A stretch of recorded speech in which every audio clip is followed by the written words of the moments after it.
Salve, salvos, e aí, paz e graça para geral aí, seja muito bem-vindo a mais um vídeo nosso, canal De Tal Maneira, Thiago Alves aqui. Nós vamos diretos aqui ao assunto, sem churumela, sem rodeio, vamos aí. Se em algum momento da sua vida você já foi convidado, você não cristão, a participar de algum culto religioso em uma igreja X ou Y, geralmente você chega no lugar, você é bem recebido, as pessoas te cumprimentam, de repente arrumam um lugarzinho ali para você sentar, para você ficar confortável, ficar à vontade, muitas pessoas vêm ali interagir com você, e a sequência do culto é mais ou menos assim. Começa-se com uma oração, da oração lê-se alguma palavra ou lê algum versículo, alguma coisa, em cima disso o pastor ou líder dá uma explanada rápida, em cima disso também vem os louvores, As pessoas louvam a Deus ali, as oportunidades para quem quiser dar um testemunho, depois do testemunho vem de repente mais alguma outra oportunidade, seja para contribuição ou algum trabalho voluntário ali da igreja, e depois provavelmente vem ali a pregação da palavra.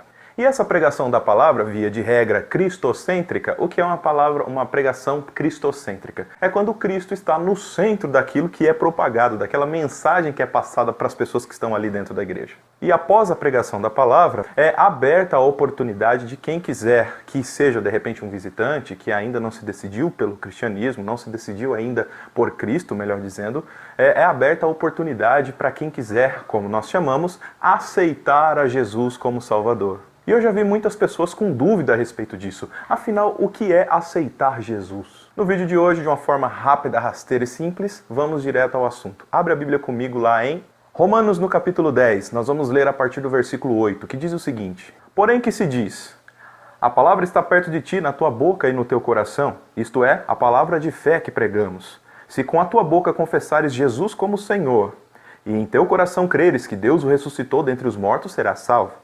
Porque com o coração se crê para a justiça e com a boca se confessa a respeito da salvação. Porquanto a Escritura diz, todo aquele que nele crê não será confundido, pois não há distinção entre judeu e grego, uma vez que o mesmo é o Senhor de todos, rico para com todos os que o invocam, porque todo aquele que invocar o nome do Senhor será salvo. Essa passagem que nós lemos, que está no livro de Romanos, ela é obviamente após já a ascensão de Jesus, Jesus já tinha vindo, já tinha pregado o seu ministério, já tinha sido crucificado, já tinha morrido, já tinha ressuscitado, já tinha ascendido ao Pai.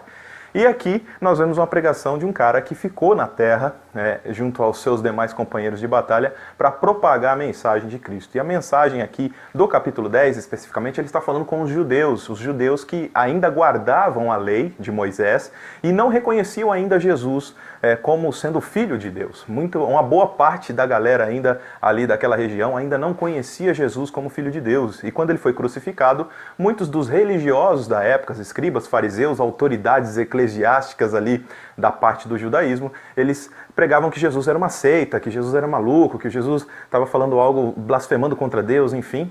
Mas é claro que os sinais de Jesus, aquilo que Jesus professava, aquilo que Jesus pregava, era muito maior do que o próprio boicote do judaísmo. Depois da ascensão dele, vieram ali diversos ensinamentos através dos apóstolos. O apóstolo Paulo, por exemplo, aqui, que escreveu Romanos, ele está falando nesse capítulo com os judeus. E se você pegar o começo do capítulo 10, ele diz, olha, vocês realmente têm zelo de Deus, vocês realmente têm temor de Deus, só que o zelo de vocês é um zelo sem entendimento, porque vocês recusam Jesus, que é a justiça de Deus. E ele diz o seguinte, olha, realmente vocês querem uma comunhão com Deus? Ótimo, então eu preciso dizer um negócio para vocês, vocês precisam de Jesus. E o verso-chave do negócio aqui é o verso 9, olha, se vocês confessarem Jesus, reconhecerem Jesus como Filho de Deus, que morreu por nossos pecados e ressuscitou ao terceiro dia, se vocês confessarem isso com a boca de vocês e em seu coração vocês crerem que Jesus é o Filho de Deus, então vocês serão salvos. Eles foram convidados a aceitar a Jesus. E quando nós recebemos essa indagação hoje em dia, como eu disse, às vezes você está visitando um culto cristão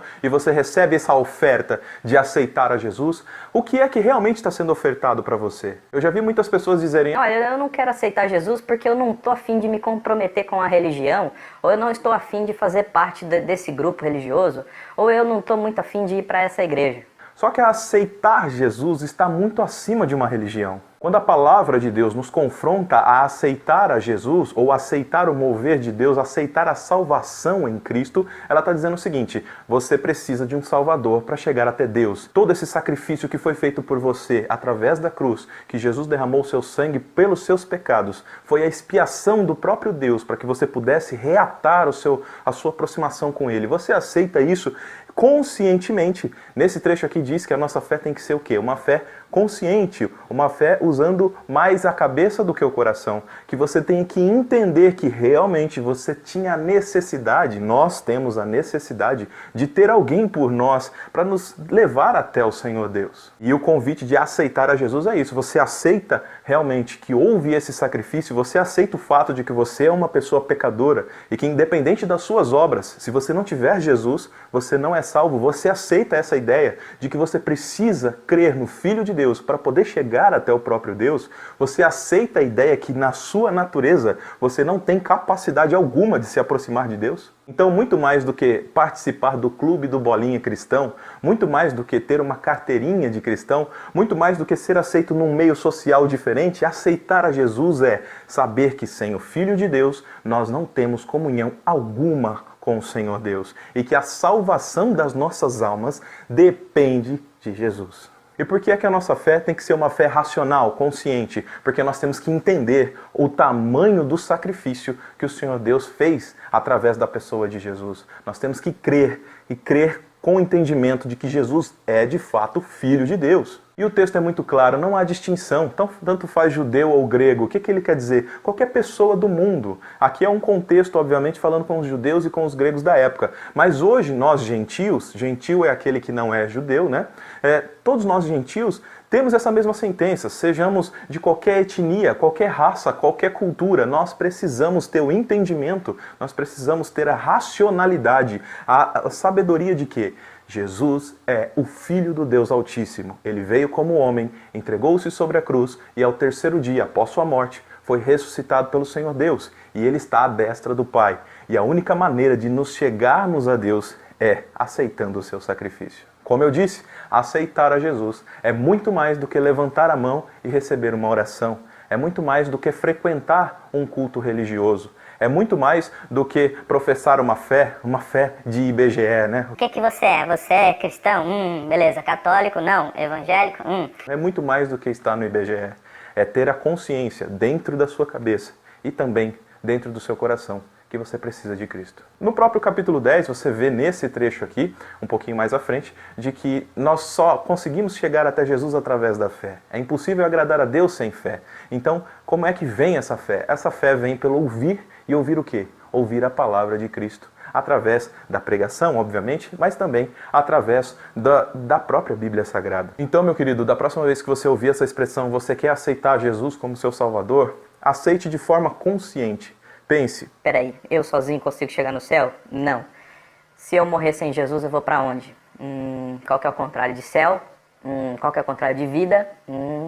Então, se eu não estiver com Deus, que é o autor da vida, eu vou estar onde? Então faz essa matemática simples na sua cabeça e é claro que haverá um processo emocional também, mas na maciça maioria das decisões que você tem que tomar com fé, você toma de forma racional. E você, meu irmão, que já é cristão, eu tenho uma notícia para te dar. Aceitar a Cristo é uma atitude diária. Todos os dias você vai receber proposta para negá-lo. Todos os dias você vai receber propostas para envergonhar o seu santo evangelho. Todos os dias você vai receber proposta para negar o que um dia você professou, talvez em lágrimas, talvez em pedaços, e disse que serviria a Jesus até o final. Lembre-se que Pedro, um pouco antes de negar o Senhor, disse que morreria por ele.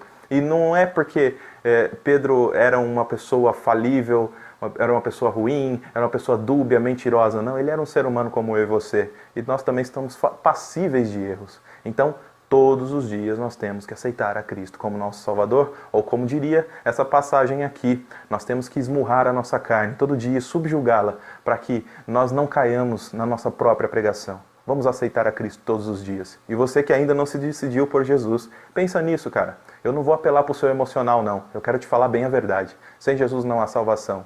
Então, você tem a opção. Se você não quiser, mas que Deus tenha misericórdia de você e te dê a chance de você aceitá-lo como Senhor e Salvador. Um grande abraço, Deus abençoe você que assistiu até aqui. Eu vou deixar alguns cards dos outros vídeos aqui para você assistir.